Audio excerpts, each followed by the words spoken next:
Welcome to episode 4 of the Muralism podcast. Today I'm honored to catch up with a good friend of mine, artist Tatiana Suarez from Miami, Florida. I met Tatiana at an important moment in this large-scale mural movement at the Primary Flight event during 2009 Art Week. It was also the year Windward Walls first kicked off, but Primary Flight was more of a graffiti jam meets mural festival at a key transitional moment between the two concepts. Tatiana painted my favorite mural of the entire event. It wasn't big, but it stood out amongst everything else in how beautifully rendered it was against the weathered walls of the old RC cola plant.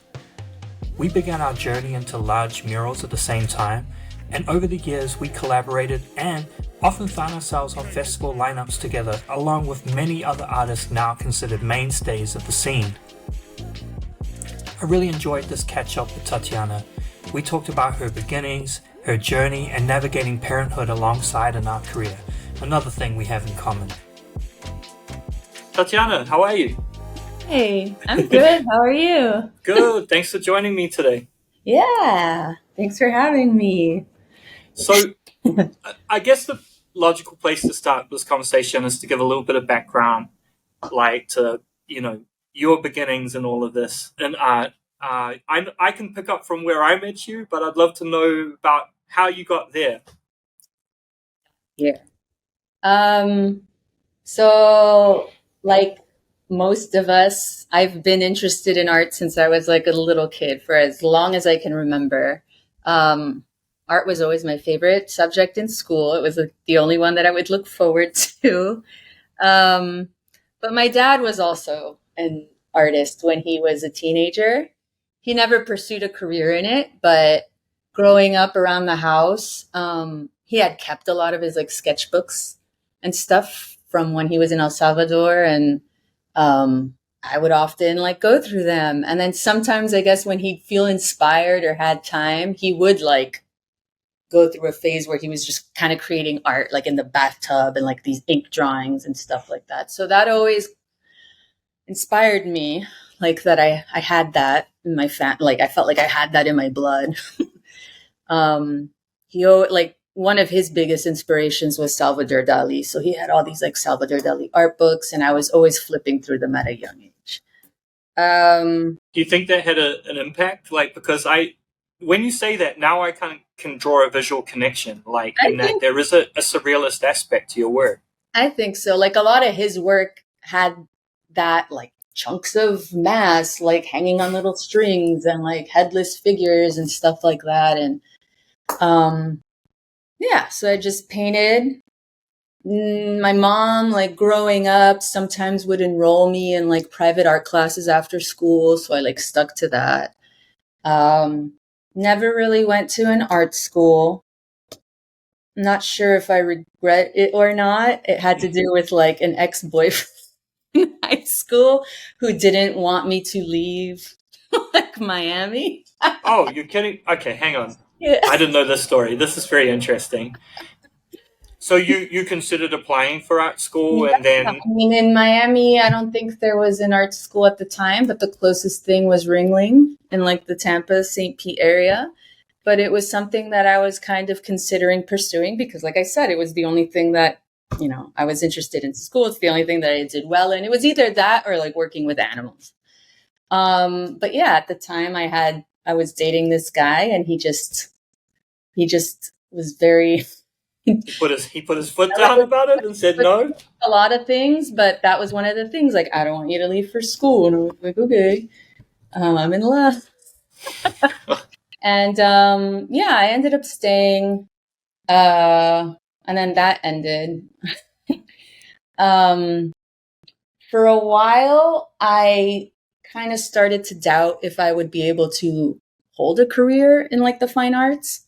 So I started looking into like what else I could maybe do that allowed me to stay creative, but, get a job, like a full-time job. So I went to this art institute in downtown, and I went in for motion graphics and stuff. And they actually steered me towards graphic design. Like, have you heard of graphic design? this revolutionary new thing. Right, cool. And I didn't end up going to the Art Institute, but I did go to the University of Miami. They had a graphic design program. I ended up putting painting on the side just because it was going to take forever to graduate if I was double majoring, because they didn't offer enough, classes and stuff. So I put painting aside, focused my last like 2-3 years on graphic design. That's where I met David and a lot of my friends, that my little college creative community that I'm still friends with today.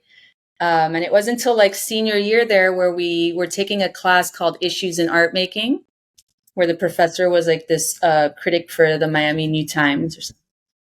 And he asked everyone to bring in a piece of art that just like it shows like what you do. And at the time I was like, fuck, well, I don't want to bring in like logo and like stationery, like an envelope and a letterhead. So I remember that day, like I rushed to Blick, I bought a small canvas, I went home, I painted something, I stayed up like super late doing it. And it was like very Tim Burtonish. And I hadn't painted in a long time, but it was just female figure, super thin, exaggerated neck, no mouth, because at the time I just wasn't good at like painting mouths, but You're not supposed to tell people that. Yeah, You're supposed to make up a very full-on a conceptual reason for that. Yeah, it's like a conceptual reason, but really it was like, oh, I just couldn't do that. But I remember I brought that in and I felt really proud of it, and it got like a good response from like classmates. They're like, oh, we didn't know that you painted or drew. And I was, yep. And I just kind of started, drawing on my free time. And once I graduated, I did get some jobs at small design studios, and I did work for an ad agency for a while. But I also, at that time, I started participating in small little local group shows, like bar walls and like little bakery walls, nothing like crazy at galleries. But yeah, then I was able to I decided to just kind of like pause and quit the design world and focus on that. Mm-hmm. And I think, it's so funny because like I feel like I've sort of told your story to people and totally misunderstood like a big chunk of your history, because like I always assumed that because both you and David, are illustrators or an artist, but with an illustrative style, and he is definitely like what I'd put in the category of an actual illustrator who's actually gone into graphic design, which makes sense now. I know that you guys were both studying that, and I had just assumed you guys were at illustration school, like, or like doing illustration as a major. The design program wasn't that, strong, and they only offered one illustration class, but that professor was amazing. And that was like one of the best classes I took, like the whole time I was there. And I feel like a lot of the technique and a lot of the stuff that he taught still is something that I still carry with me today. So I wish, again, that's why I'm like, I don't know if I regret that I didn't go to art school, because I feel like I could have maybe focused a little more on like illustration. But yeah, it almost feels like that part's a little self-taught just because. Right. Yeah. Well, it's really interesting. So our worlds collide in 2009. It's the second year that they ran Primary Flight in Wynwood, Miami. I went out there. It was a really random story, but I went out there as part of like the kind of contingent of Detroit artists with this guy, Thomas Hughes, who had this gallery called C-Pop. Never met him. Didn't know anybody never been to Detroit, had no connection to Detroit whatsoever, but myself, Tristan Eaton, like a handful of other local artists from Detroit all went out there. But I was also part of the Ironlac team. So, I was given a wall kind of like in one area, and then I came over and jumped on the side of the RC Cola plant to paint the Ironlac team wall. And I never saw you paint. But I kept popping my head over because there was this really cool mural happening over there. It was small, but it was a figure of a girl with a flamingo wrapped around her, and I think it's a well-known work of yours by now. And it's your first mural. Yeah. I've told you the story so many times, so but for the sake of the listeners, I was really curious as to who had painted it because I loved it. And so I went around after I'd finished my piece, and there's this guy, this staunch kind of muscly looking guy sitting there on a deck chair, like by the wall, and I said, "Is this your mural?" Which is funny when you know that it was your younger brother, who was there as like your chaperone and bodyguard to My protect bodyguard. from all the riffraff, which I'm sure you had to deal with plenty. And Yeah. he said, "No, I didn't paint this. My sister painted it." And I said, "Well, tell your sister she's very talented." And his words were, "You can tell her yourself. There she is." And you were pulling up in like a taxi. You had gone to get like extra supplies or something, and and that's how we met. Yeah. I So how remember. did that come to be? Like, how do you make this leap from being somebody who's kind of more or less given up on art to then being encouraged by an impactful professor at your school to kind of pick it up in your spare time, to then suddenly you're painting a mural at the beginning, the dawn of the mural festival as we know it in the United States? Yeah. So once I quit the advertising world and like the design world, I wanted to get my foot in the door, like exhibiting at local galleries, and just didn't know how. And then there was a gallery at the time called Anti-Culture in Wynwood, and they exhibited like, that pop surrealism style of work. And he was having a show where it was like artists painting on Vans, like the shoe. And he didn't know who I was, but he kind of like gave me a chance, like someone introduced us, and I felt like he was a little hesitant at first, but when I submitted my piece, he was just like, "Oh wow." And then it was through him that I started exhibiting, and he offered me a solo show. And then right as I had a solo show in Miami, David and I we moved to New York. So I felt like I was just starting to kind of like get to know people locally, and then I split town. But that first primary flight was, I was living at New York at the time. So I had come to Miami for Art Week. But yeah, in college, I had friends in class that were all graffiti writers, and they were always just kind of encouraging me to paint big and paint outside, like paint on walls. And it was just something that I was like, no way, I don't think I could ever do that. I don't know how I would even transfer like this image like that large scale. And then Typo, who was one of the primary flight founders, also was like encouraging me to, go big, go big. He had like purchased some of my older pieces at the time and stuff. So they gave me a wall inside the RC Cola plant, which is insane to think that the wall I painted on was still like virgin wall, like concrete, like the bare concrete. Because now like every inch of that is just layers and layers and layers of years of paint. But it's like you said, it wasn't that big of a wall, but for me it was just it took me the whole week, where now I'm like, oh, I could do that in like 2 days. I did it all with brush. They weren't even big brushes, they were like little brushes. I didn't know what I was doing. I took my brother, to just kind of like, I didn't know what to expect. But that was such a turning point. Like I met you, I met like Ken from Spoke and like Hashimoto. I met so many people I didn't even realize I was meeting at the time, that ended up being like artists that I had admired.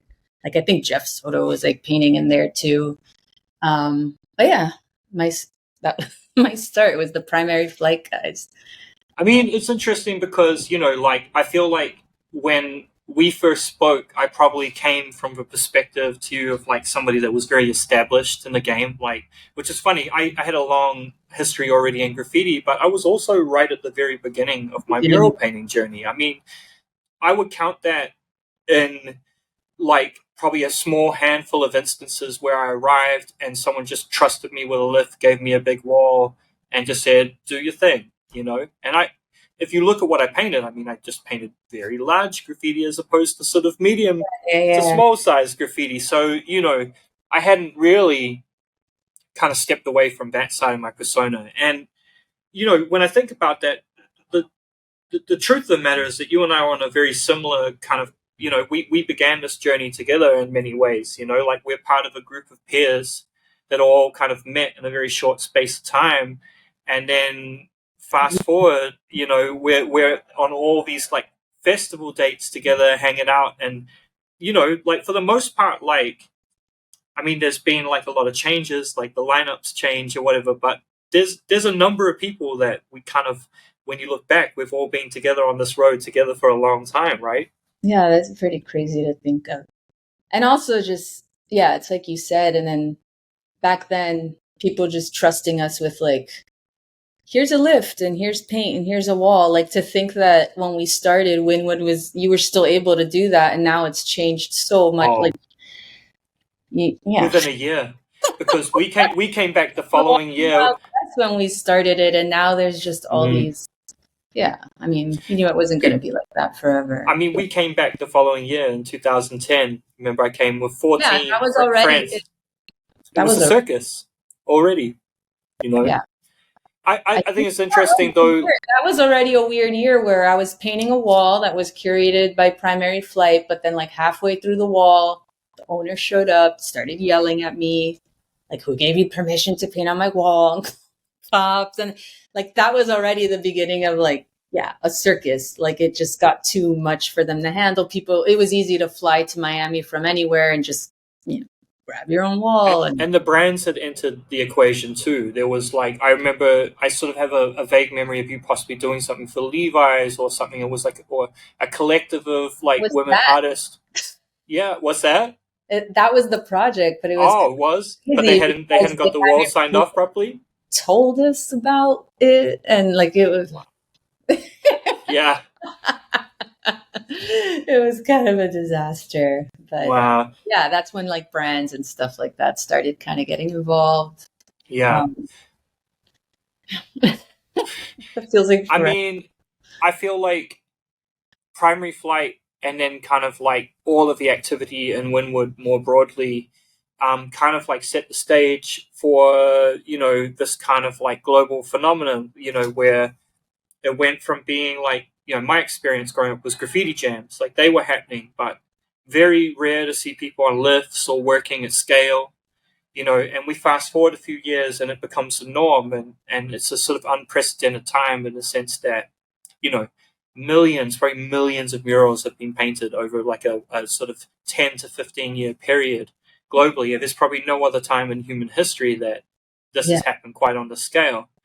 But there were a lot of things about that initial kind of like time period that I think like a lot of precedent was set, like interesting precedent, when I think about it, like, the American festivals typically have not been good at paying artists right from the start, right from the beginning. And this is like no slight at anybody or any organizer in particular, but I think that Miami becoming such a kind of flashpoint, like where everybody wanted to be there to be seen, and they invest so much hope and expectation into it, that the currency was kind of one of clout. Yeah. Which is kind of like followed through in all the American festivals, where it's sort of actually, you could kind of make an okay living, but for the most part, your opportunities would be like getting invited to places for the cost of the flights, the budget to produce the work, the hospitality. Yeah. Some of those festivals would have like an environmental message or something around it that you would be, okay, I'm all right to kind of donate my time here to this because it seems important. Or it might be in a place that you've wanted to go. It might be Hawaii or something. So you're like, okay, yeah, it's a vacation. I can take my family or whatever. And you sort of weigh up the pros and cons. Yeah. But do you think, like, looking back, that there was kind of like something else that could have been done to kind of like just kind of establish everything early on so that that's not where we landed a decade later of like still fighting for like an equitable kind of income?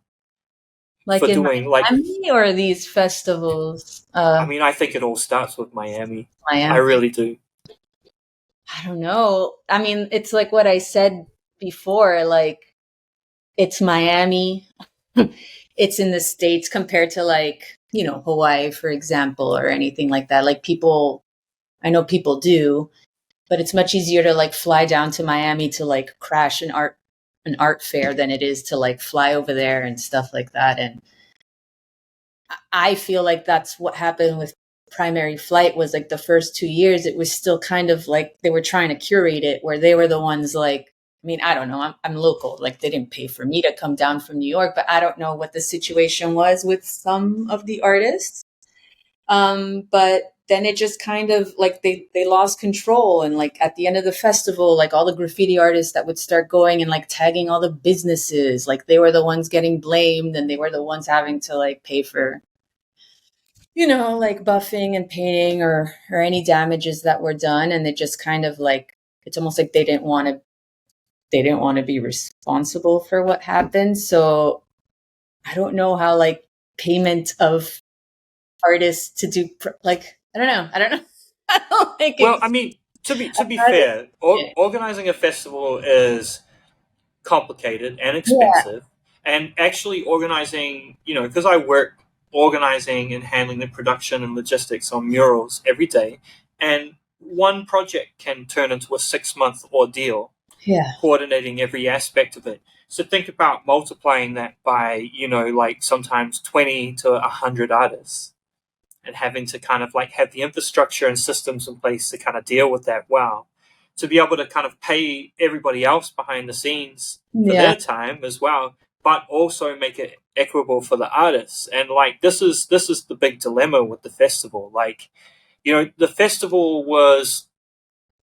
it did work on this kind of like trade-off of like, and I guess galleries kind of work this way too. Like there's no guarantee of compensation when you exhibit. There's no guarantee, and you put a lot of the work and investment into it, and they kind of give you a platform. And in an ideal world, they have a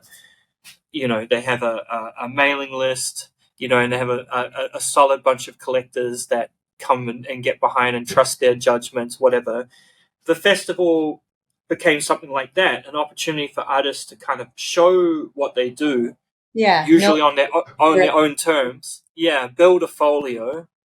And it's hard to build a folio yourself of painting 4, 5, 6-story high murals, right? Yeah, providing you with the wall, because it's not that easy. Like you're not having to go through the footwork of getting permission to paint the wall, renting the equipment, ordering paint. So that was kind of the trade-off. Like, it got to the point that it's like if they're flying me to a cool enough place that I've never been to, and I've always wanted to be, and also like if the wall is something that I'm interested in, like painting and then photographing and having a really dope portfolio piece out of it, then it's worth my time. Also at the time too, like I had no kids, and it was like, I feel like I was doing like 4 of those a year, just because it didn't matter the compensation at the time. Like it wasn't as important, and it was more just building portfolio pieces and the experience of hanging out with my peers and learning from each other, and also just traveling and stuff like that. That was the payoff. But eventually things change, and you're well, also like not just in that your personal responsibilities are so much more, but also I sort of feel like that was a weird Wild West kind of period where like no one was asking you about do you have experience like working at an EWP? Do you have like certification? Do you have public liability insurance? Like there were a lot of things that were just not being asked. And here you guys are, all of us painting in the RC Cola plant, like portions of it that are like falling down, that are like technically like it's a very hazardous work site, you know what I mean? And sort of none of these discussions are kind of happening at the time. It was kind of a loose moment, right? And sort of within a couple of years, it's sort of like as people start to kind of professionalize and kind of like start thinking about these things, as more people start entering the space that are like developers, like, and we can have another conversation about property developers, because that this whole business model kind of went hand in hand with them, for better or for worse. But people that have an actual understanding of this type of thing, like of like liability and risk, you know what I mean? It's like it changed the space very quickly, I think. Totally. I just got that for the first time after doing this for like about 10. Yeah. Because yeah, it feels crazy how it was very much like Wild Wild West. And that all started like I said, it was that Wynwood model of just pull up wherever you want, like however you get up on this wall and you know. I mean, I don't know about you, but I've done a number of courses of working at heights and working with various like access equipment, and I have to say that ignorance is truly bliss, because when you start to actually realize the responsibility and the danger and risk involved in operating a lot of this equipment, it changes you. Like, you're no longer able to kind of look at things the same way or take those risks, right? Yeah, that's I still have not like taken any of those courses. I mean, the last gig I did, which was what, October, they were kind of requiring that, which was funny because I wasn't even on a like not even on SCAF. I was even on a ladder, but it was still something that I was like, I need to do this. But yeah, to think about in the past, like some of the situations and some of the lifts and just how irresponsible we were being, like, oh well, it's not beeping, so that means the floor is level and we're totally fine, but I'm not strapped into anything, like just complete. And then the brand that was in charge of like getting all of that, yeah, they don't know any of that either, and it was just like, wow, there was a lot of risk on this gig, and they paid very poorly. And Yeah. oh, you're like, yeah, I wouldn't do anything like that again. But we are in a situation now where it's not even a hypothetical situation, like where we actually know people that have been injured. Yeah. And it's definitely something that should be taken seriously. Like, I look at situations where I was like driving boom lifts off of curbs when it was fully extended, not even like understanding that I could just slingshot myself out. And even with a harness, all you're going to do is throw yourself and then you're going to rebound suddenly. And just, understanding what it is to drop something from a height onto somebody else. Like that is a terrible thing to do. You know what I mean? Like, you could literally kill somebody in our line of work. And I think it's something that kind of doesn't get like talked about a lot. We kind of sort of neglect to kind of realize like there's a massive amount of responsibility in doing this type of work, and it's definitely not all glamorous, right? No. Yeah, that's funny you say that, because I feel like the main concern at these festivals is always like, you're going to overspray the cars. Yeah. But something dumb like that. Never mind all the other like crazy life-threatening things. I personally, I've been rescued off a lift actually a couple of times. So one was in Tahiti, definitely using a lift that may have been retired in France and then shipped out to Tahiti and used for probably well beyond the kind of responsible time period, and using it in a way that was not smart. And Inti had actually declined the wall that I ended up taking for this very reason, because he had seen in Italy a very similar scenario with somebody having to use the lift in such a way because it was between two buildings.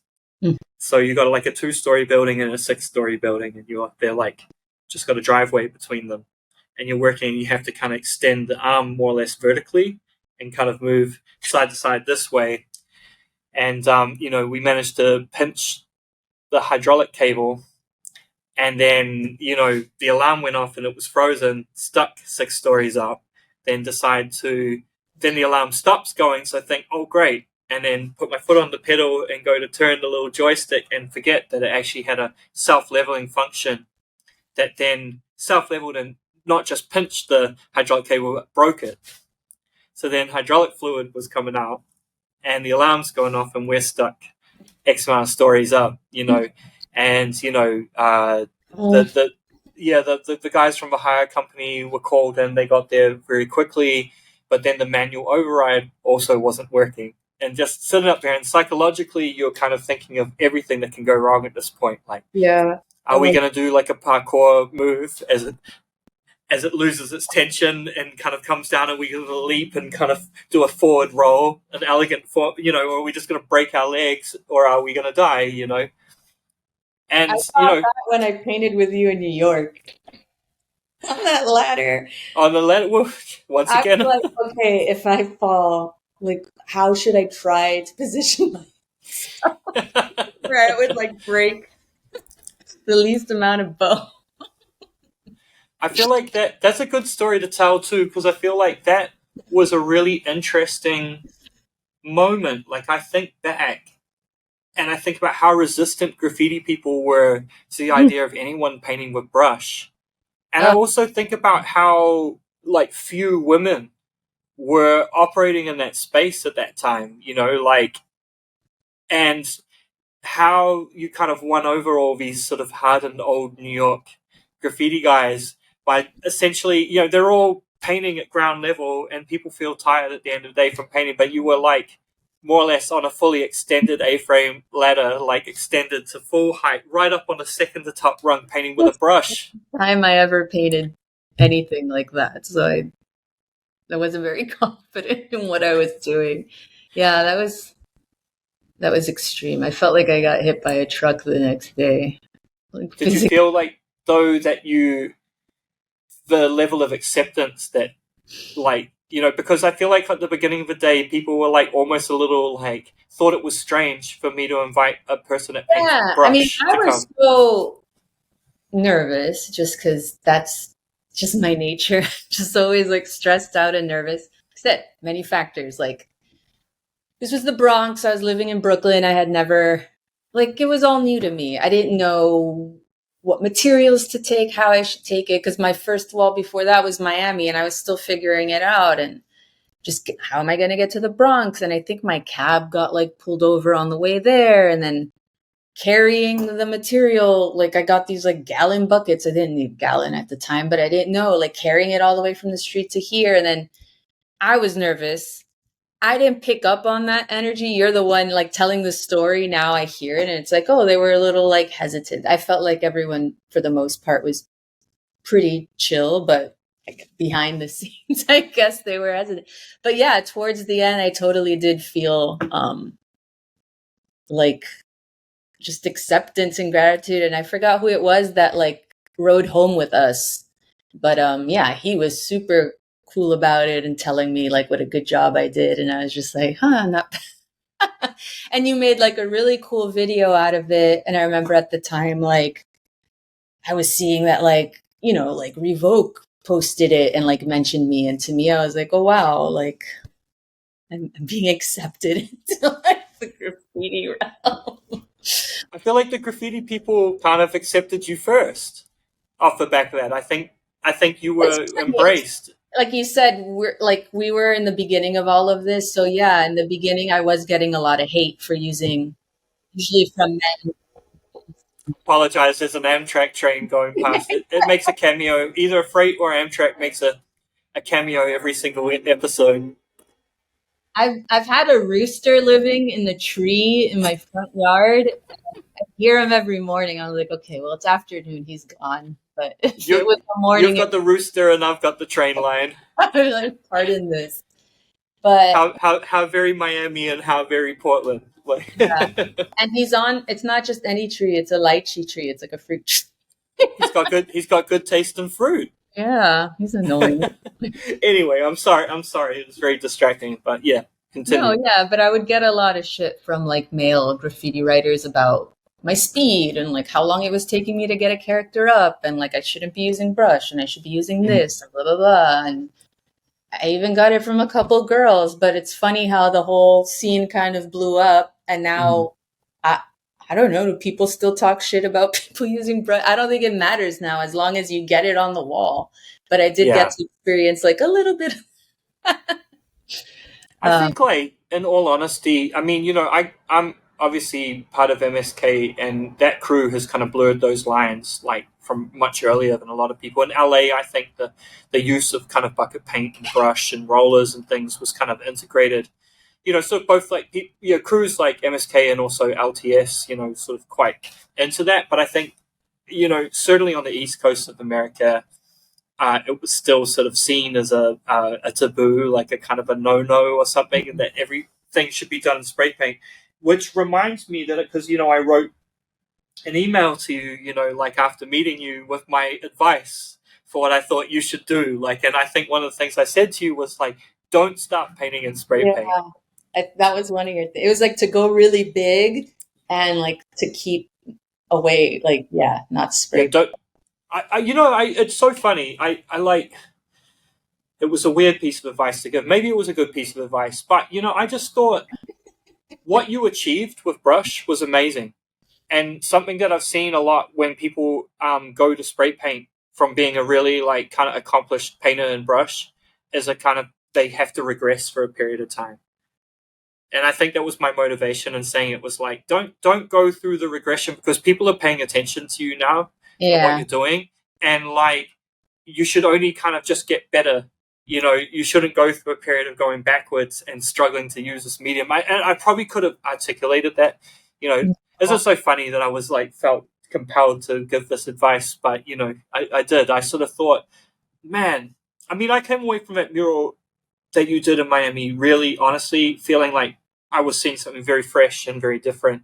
And it was the standout piece. And there were a lot of great pieces that year, because it was kind of at a weird period, like where, Revoke did a mural. Like, Revoke doesn't really do murals, but he did one, There was amazing, like, Shepherd Ferry was painting at Windward Walls, so was Futura. Futura and his son were working together on a mural, which was amazing. There was a lot of really cool stuff.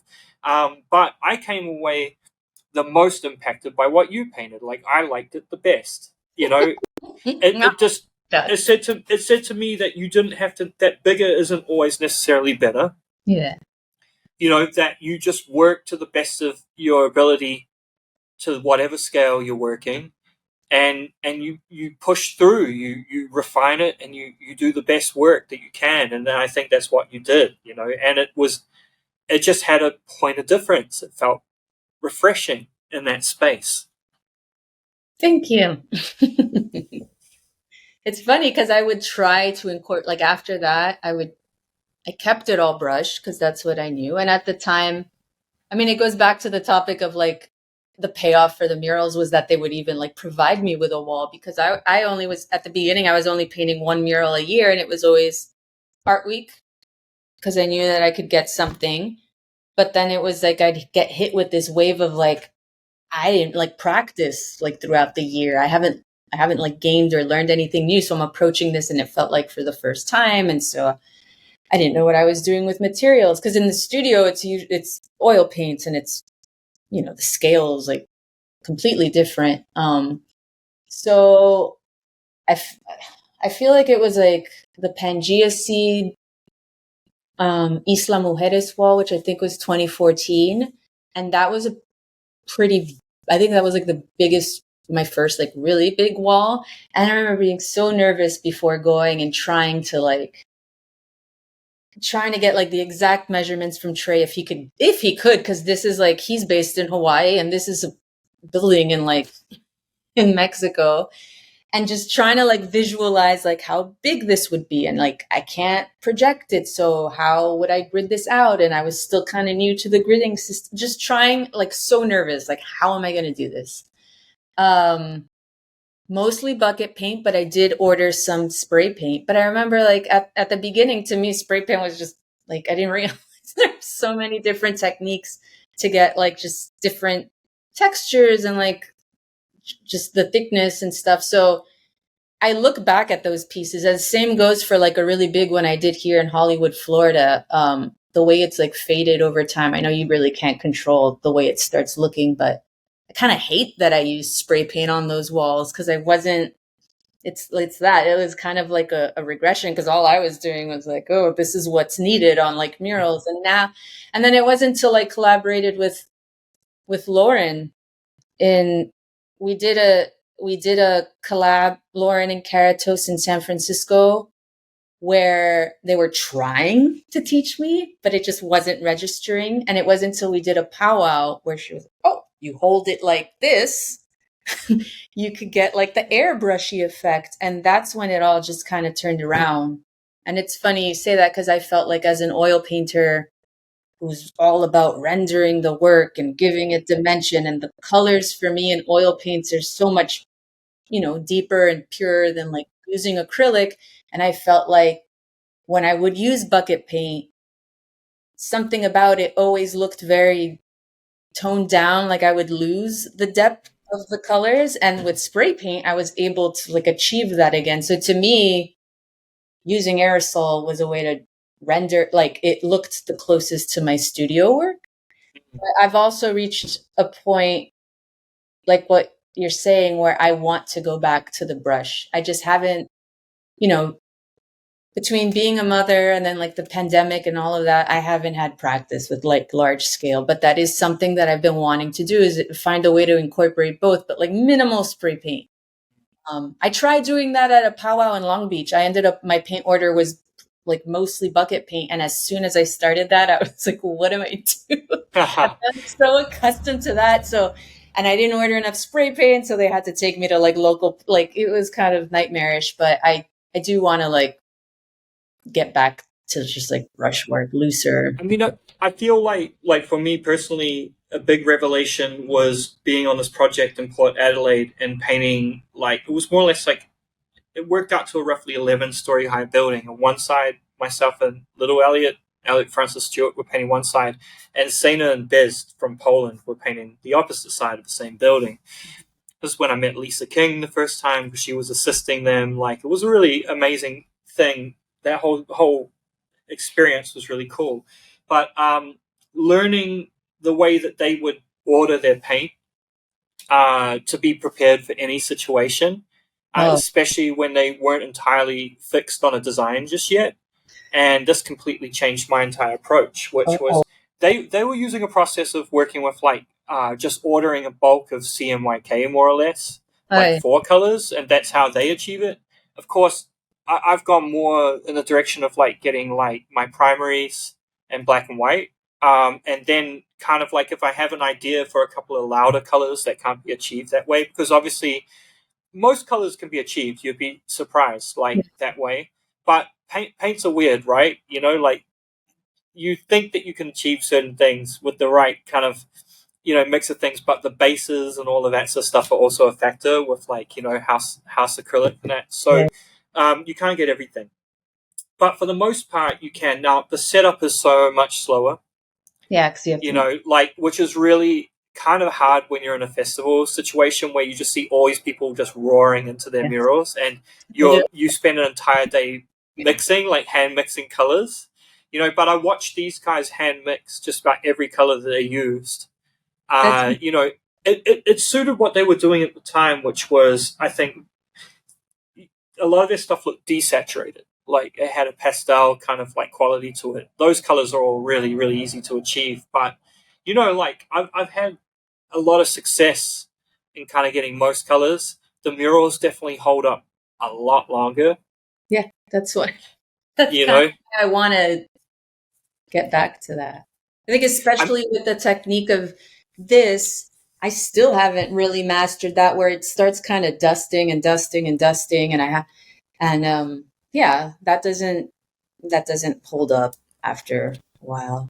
I mean, for me, I love using acrylic because, like obviously it's lower VOC and it's easier to, kind of clean up and do all these sorts of things. But, you always have the option of working in oil outside too, which is something that the hand painted sign painters, the colossals and the overall media, they all do. My friend's working for Colossal, and he's a friend that has taught me a lot when it comes to just like studio work and technique and material. And now he's doing that. And I'd love to go up just to like hear a little bit about it. 'Cause it's all oil based paints. And I'm like, that kind of scares me, because I feel like, but I don't think it's like oil paint where it takes that long to dry. But that scares me too, because that's what happens with studio paint. It's like it gets too wet, gets too muddy, forced to stop for the day. Yeah. No, I mean the way that they're working, it's pretty much like the pinstriping enamel. It's the Ronin paints, or it's a one-shot paint, and it's mixed with a blending medium. It's a product called Smith Cream, which they use to like basically keep it blendable for a period of time.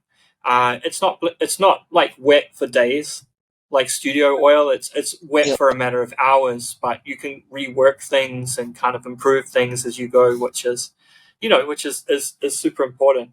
And I think there's a ton of knowledge to learn from all these sign paintery guys. There's a lot of them here in the Northwest because obviously, Colossal was founded by two Portlanders. So, you know, there's a few people floating around, and as I learned, some of the OGs that taught all of them all live in the Northwest too. So there's a ton of knowledge. You can meet some of these guys are in their 70s and stuff who were hand painting Marlboro Man paintings and stuff. And I have a friend here, that this guy Ray Baxter, who's one of the OG Colossal employees, and he's a ton of knowledge, and I'm always getting all of the technical kind of bits and pieces from him and asking, quizzing him because it's intriguing to me. I used to sit and watch them paint all these billboards in Brooklyn, like around Greenpoint and Williamsburg, and just try and sponge up as much of that knowledge and technique as I could. No, I need to go to New York so I could see.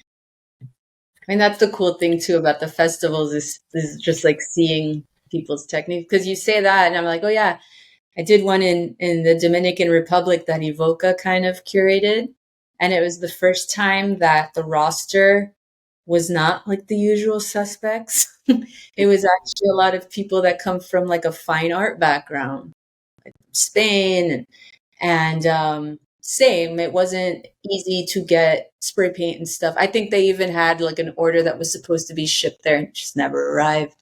So they did have buckets of paint, and it was mostly primary colors, and then with some magentas. And it was so cool to see these guys set up on the street. None of the buildings were like super big there. It was like a small little fisherman town, but setting it up as if it was their studio, like big pieces of cardboard with all the colors mixed as if it was like a palette, and then just seeing what they were able to produce from that. And I was like, I know that that's the way it is. I'm like, wow, I don't have the patience to mix all those colors and do that. I'm just like straight out of the tube kind of But person. there's a lot you can do wet on wet, Yeah. like straight on the wall. Like a ton of my murals have been painted where I could have a little palette, like a box, like a paint box or whatever, that I'm getting some of the in-between tones. But some things I'm just putting a dab of black, a dab of blue, a dab That's of how I white, do and it. blend. Yeah. I've never like actually sat down and like mixed enough color for something. Like everything is just, which sucks when you need to like come back the next day and you can't match it. But Yeah. it's like I mentioned, I'm in the process of moving my studio, and I'm going to be working out of the efficiency in the back of my house, and there's no mural projects coming up or anything like that where I'd be able to just play around. And so I have a wall in my backyard, and I want to make it a point to just kind of use it, even though it's highly textured. It's not very smooth. I still kind of want to go and like experiment with that wall and see what's up. So let's talk about parenthood, because I think this is a big thing. I've experienced this kind of to a lesser degree, I think, than you, in the sense that I have one child. You guys have two. But what it kind of does to an artist's career is, it does change. It does. You become very time scarce. I think that's probably about the best way I can put it, right? Like all of a sudden you go from just having all the time in the world to indulge to needing to be super efficient. Yeah. So like how have you kind of managed to juggle this? Like this is, I mean, I'm still trying to figure it. I'm still trying to find a balance to it all. It's not about like going back to the way it was, because it's never going to go back to the way it was. It's just trying to figure out something that like works for myself. And like I said, when Luna was born, and this was like 2018, it hit me like a ton of bricks. I was definitely dealing with like postpartum stress and stuff like that. But yeah, I went from all of a sudden time not being an issue, being able to travel 4 or 5 times a year to go paint murals, no, and to think that I used to get stressed out about like leaving David alone. Now I'm like, like, I wish I would have left for like months at a time. But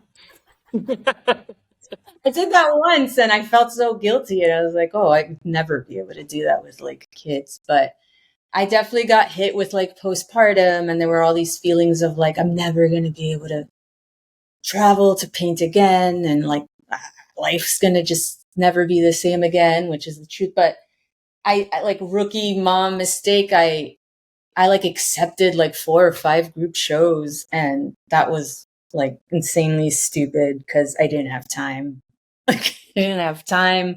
So I'm there like when I could be napping or doing something around the house, I'm like forcing myself to create. So I just wasn't feeling it. I ended up being expensive because like I'm paying for stuff to get rushed to the galleries to make sure it gets there on time between materials and all of that. And then nothing's selling. I decided like I need to kind of take a little break from that and just focus on motherhood. And once I start feeling like I can, like, or if a project like shows up, like I'll figure out how I can do it. And then she turned 1, and I took my first trip like to Cincinnati to paint a mural, and I hadn't painted one in a while. I actually like did one in Jamaica when she was only 4 months old, and that like I look back at that, I was like, wow, I can't believe I left like my 4-month-old alone, but it was just too good of an opportunity to pass up. So David came with me, but now I look back, I'm like, wow. But this was the first time I was able to travel with David and paint for a week. And then I was also going to Japan at the end of that year. And I was starting to finally feel like, okay, I'm getting like wings back and like everything's going to be okay. Like things don't have to change like drastically the way I thought it would. And then the pandemic hit, and then everyone was shut down again. And it just kind of like took me back to that postpartum where you're just like, every day is the same thing. And you're just trying to like take it day by day and like survive. But 2 kids has just been like really tough, because just when you thought you were getting the hang of it, I'm starting all over again. And I've been trying to get work done, but it's different this time because I know that this is just a season. Like I know this isn't forever, even though I get these feelings of like, I don't think I'll ever be able to leave like David alone with the 2 kids because it's too much to handle. This is just life now. Like we'll figure it out and we'll make it work. Yeah. But time. I feel like I've just felt a little uninspired, and then I beat myself up because I'm not wanting, like I don't have that drive to create on like my off time and stuff like this, which is what I've always, not that I'm having off time, but like every project has always been like for a gallery, for a show, for like a deadline for a project. And I always said I want time free of all of that to just produce for myself, to dive in and, figure out my voice and just find my identity through my work and just experiment and have fun. But now when I do have a chance for that, I'm drained. Like this is all consuming. But I feel like, and this is also the first time that I've had a studio away from home. I've always worked from home, so it's always been easy to just kind of like, it was easier with Luna because the studio was at home. So she could be napping next to me and I could paint. But now I actually have to like commute somewhere. And I love this space. I love separating that, but I'm realizing that that's a big part of like the loss. Just those little steps, like you wouldn't think so, but getting in the car, driving 15 minutes, opening up the metal gate, going up the stairs, knowing that you're going to have to pick up your kid in like an hour and a half. I can't just turn on like the creativity and like paint. Yeah. I also realize that this is also kind of the way it is now. So it's like you said, I'm moving my studio to home now, where it's going to be more convenient, where I could just step in. Even when the kids are home on the weekend, I could have them playing in the studio or in the yard, and I'd have an eye on them. I could put on a movie. But I'm actually finally curious to like dive into this and see how motherhood is going to maybe steer my work into a new direction, because I have to start learning how to work more efficiently with it. And, I also kind of want to incorporate my kids into my artwork. Like, I want them to be home and be able to just kind of like, be involved in the studio, be involved in the artwork. So I feel like now, at almost 2 years, 4 months shy of 2 years since my second was born, is when I'm finally starting to like I'm excited to see like how I'm going to like manage this. Yeah. I mean, Because I it's been tough. Like, it's just been very hard. And I know social media is fake and you shouldn't, compare, but sometimes I see other moms or other artists that are also new parents, and you're like, wow, they're doing it. Like, how come I haven't like figured it but out yet? you don't But always know what that really looks like behind the exactly. scenes. That's And why I'm I like, think, oh, I mean, not fake, but people have different support systems. yeah. Like people have different arrangements with, family, or they can afford to pay for more support. Like there's just so much variation out there that I realized that you just gotta switch it off. Like you just gotta stop caring a little bit, and your situation is your situation. I relate, I relate. I think it might be like a little different for me, like just in a sense that I think some of the things that I've dealt with are immigrating to a new country, um, moving within this country 3 times to like 3 different states, Yeah. you know, not having family around, only a small handful of friends we haven't known very long that we're starting to build trust with, that we can kind of like help each other with each other's kids. But it's kind of tough, like it's like it's no small thing. Like that trust is huge, like It's super. for either party. It's like a massive responsibility to look after someone else's child, or to entrust your child to someone else. So you know slowly but surely, and then of course the expense of childcare is almost like another rent or another mortgage payment. So Yeah. if your kids are close together in age, I feel really sorry for people, because they can end up paying like almost 4,000 a month in childcare. And it's a lot. We just did our taxes and we like did the math in our heads. It's like that thing I sent you. It's like, oh, we could have been renting out an apartment for the amount of money we pay monthly on daycare. And Yeah. it's like I said, it's all new to me, and it's just figuring out how you're going to navigate it. Like, Luna starts kindergarten and public school next year, and those hours are different. Where right now I pick up my kids at like 4. Now she's going to be getting out of school at like 1 something. So I'm like, how do people do this? But that's why I'm looking forward to the studio being at home.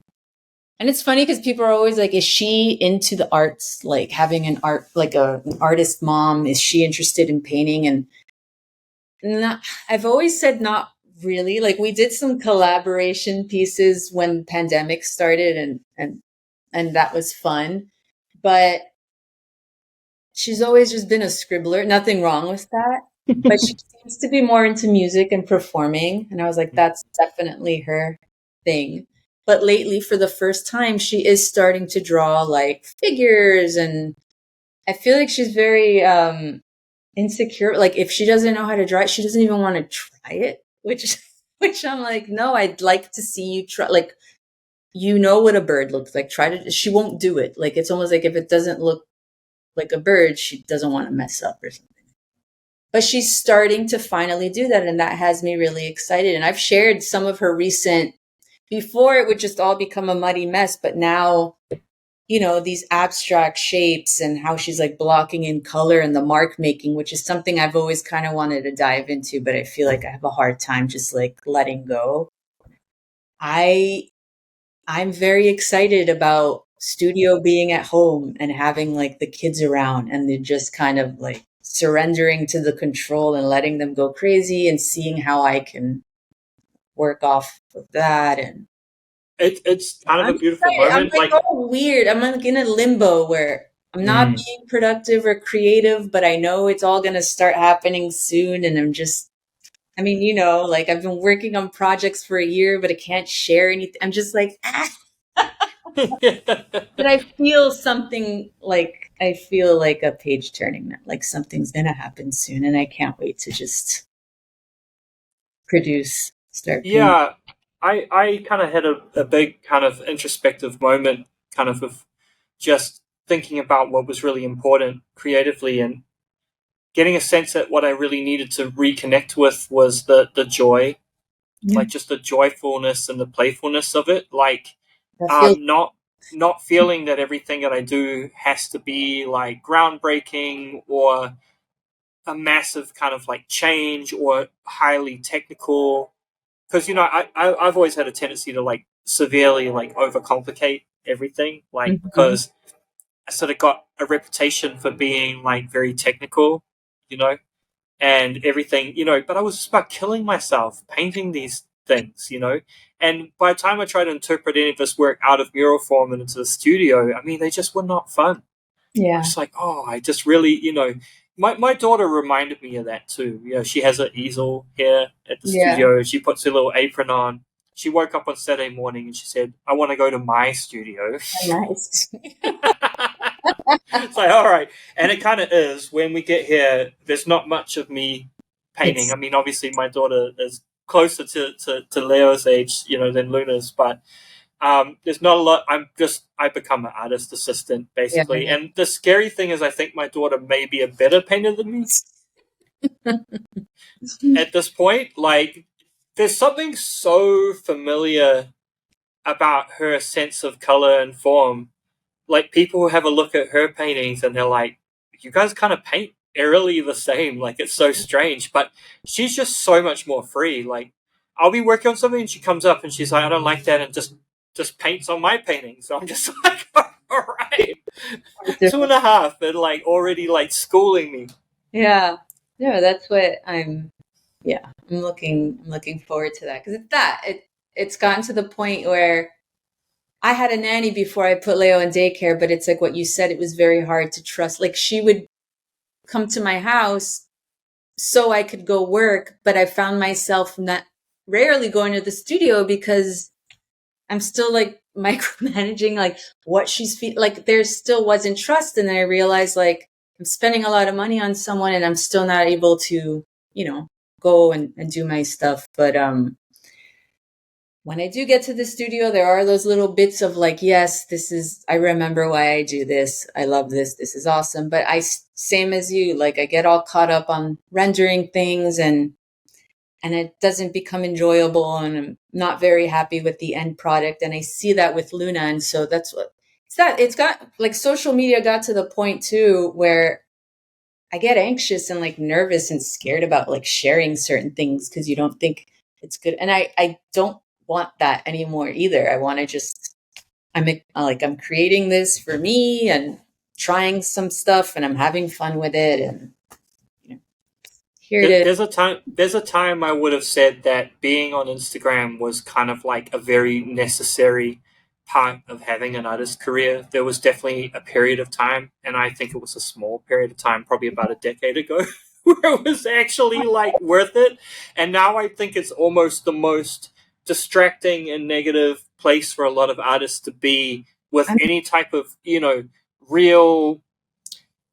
I think if you find yourself having to become, and sorry, I'm sort of this is a little tangential, but I do this podcast, and I've always been very critical of artists that kind of become talking heads on Instagram because they're kind of no longer being artists but becoming like content creators. And here I am, and I hope that this content is kind of meaningful because it's long form and it's sincere and everything, but kind of all of the artists that I would see that sort of started becoming like kind of comedians and making wacky comedic content, or doing like a lot of process stuff, purely to drive up engagement, whether it really was necessary or not. It starts to, there seems to be a huge amount of pressure to do all these peripheral things as opposed to like what you really should be doing, which is the art.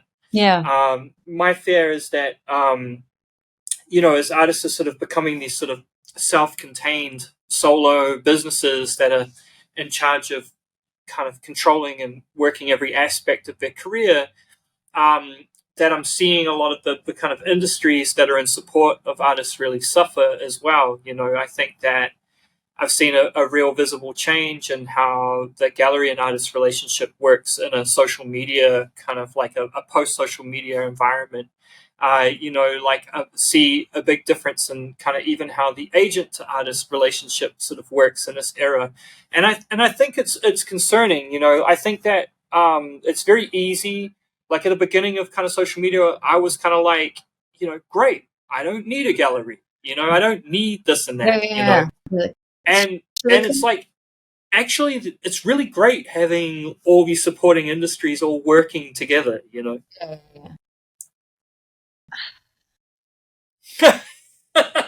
What do you have to say about that, Tatiana? No, I mean, it's like what I was talking to a friend who's like a local painter here, and he was just talking about how like the galleries that, because he still works with galleries, and the galleries that he exhibits with kind of ask that he does never shows like your work in.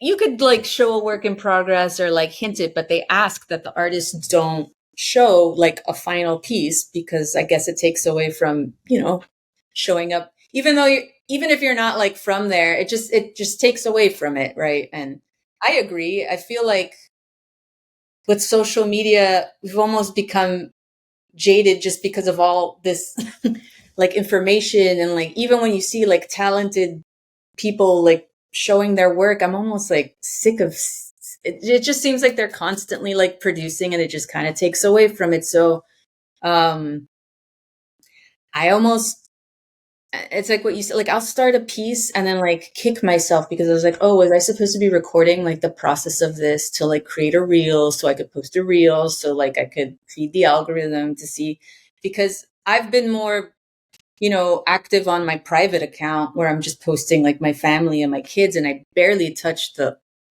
business account. And I notice it like when I try to sell a print or when I make a post, I'm like barely breaking 200 likes, and I have like 64,000 followers and stuff like that. So I think the two things don't correlate anymore. I think like followers too, because like yeah, all of that goes hand in hand. Like one of the things that I've been dealing with and have always dealt with too, where I haven't really been like painting and stuff because I'm consumed by motherhood, but you're also working on your mental health, and something about that, even though it doesn't matter, still kind of like sucks. Yeah. It sucks because there was a very optimistic moment where we all lived from our Instagram, and it Yeah. was a moment before it was sold to Meta.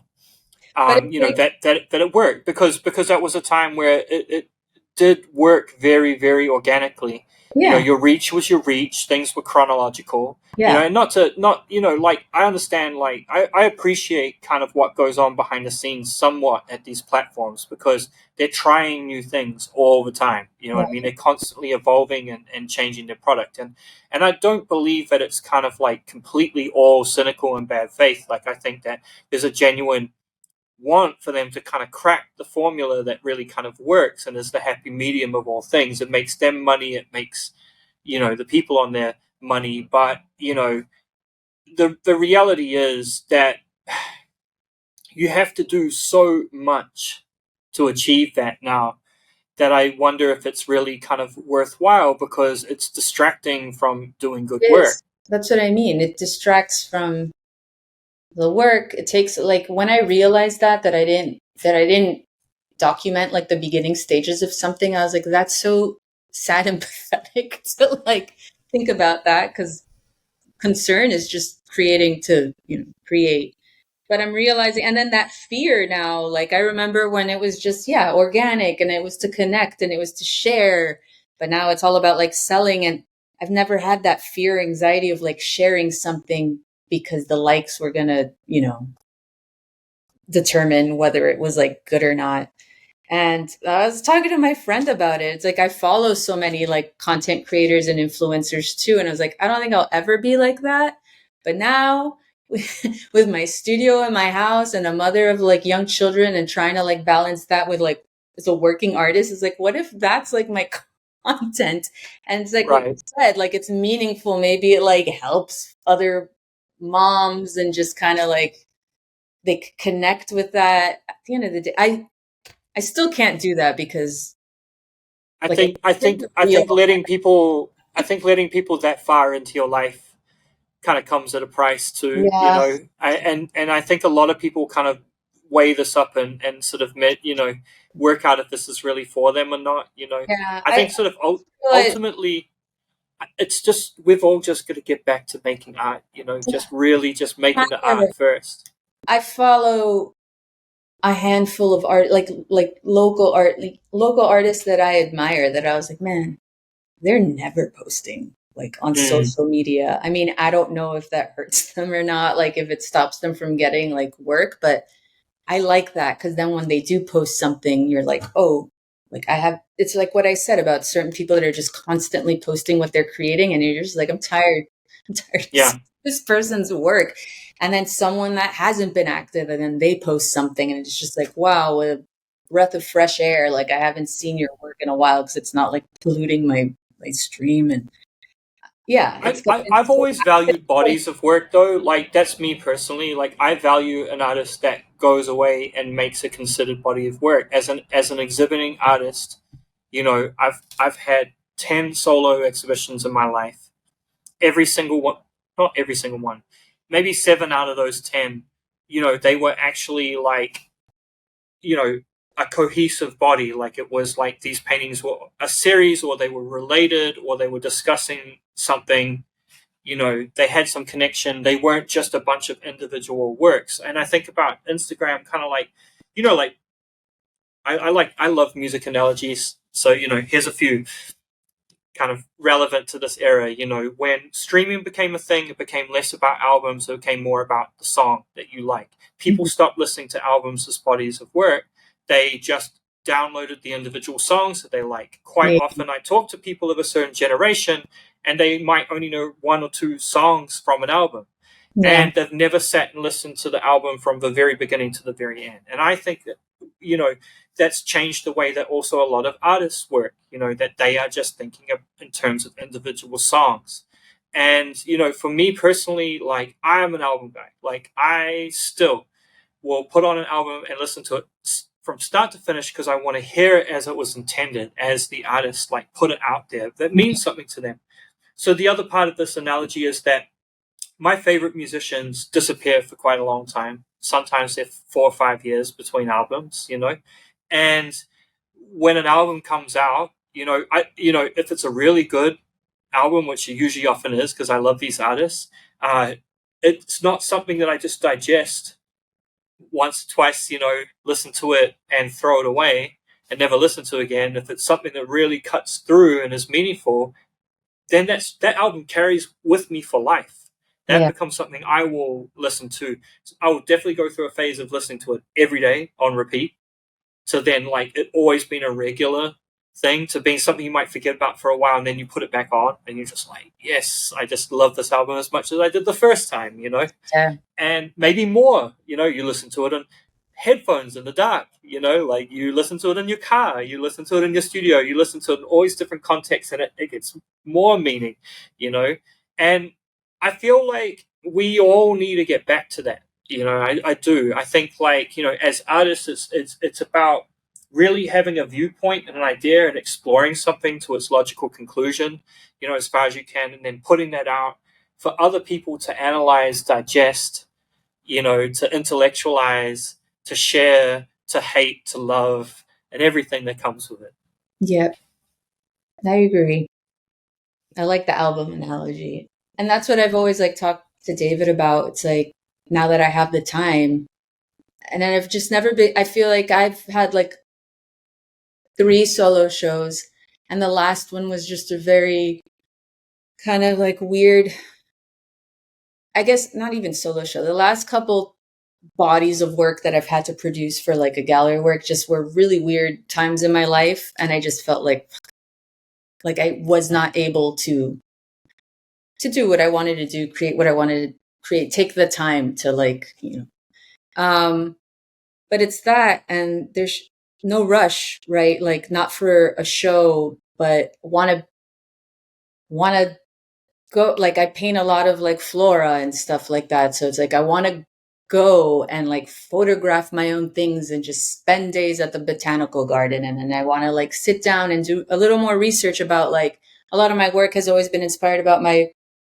background, like my what we were talking about before. I'd love to dive more into like ancestry, just so much more. It almost feels like all the work that I've done has been so like surface level, and now I want to take the time to, find my identity and like put it in my art. And I agree, like I'd love to produce like a body of work for that. And Yeah. that's kind of what, and it's like what you said, I want to experiment, but I don't want the stress of like reinventing myself and reinventing the wheel. Like do what you do, but just try to find like the joy in it again. Maybe not get too.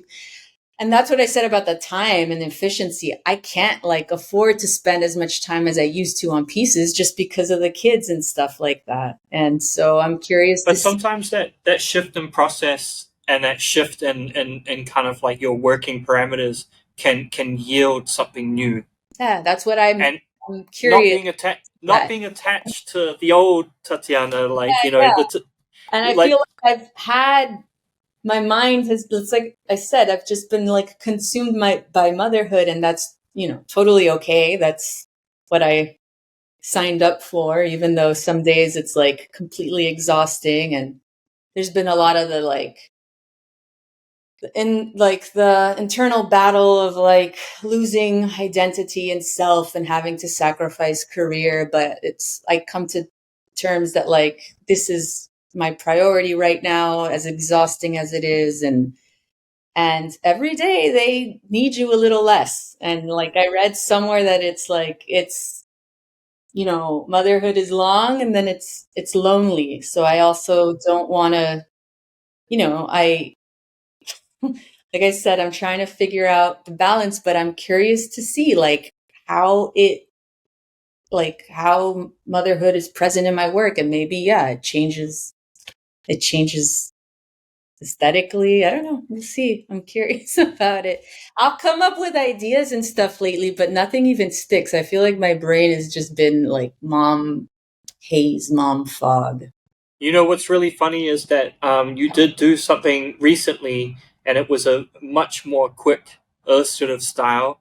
And I think it's something that you put out like it was for one of these like kind of it was like something something day. I don't know what it was, but you were Oh going to yeah, drop a the little something. history one. That, Yeah, see that piece to me, like even though you felt a little bit insecure about putting out there, I thought there was something really great about seeing a quick Tatiana piece yeah. that looked a little different to me, and it It was this. What's that? was like a 2-day thing, and It looked great. It looked great.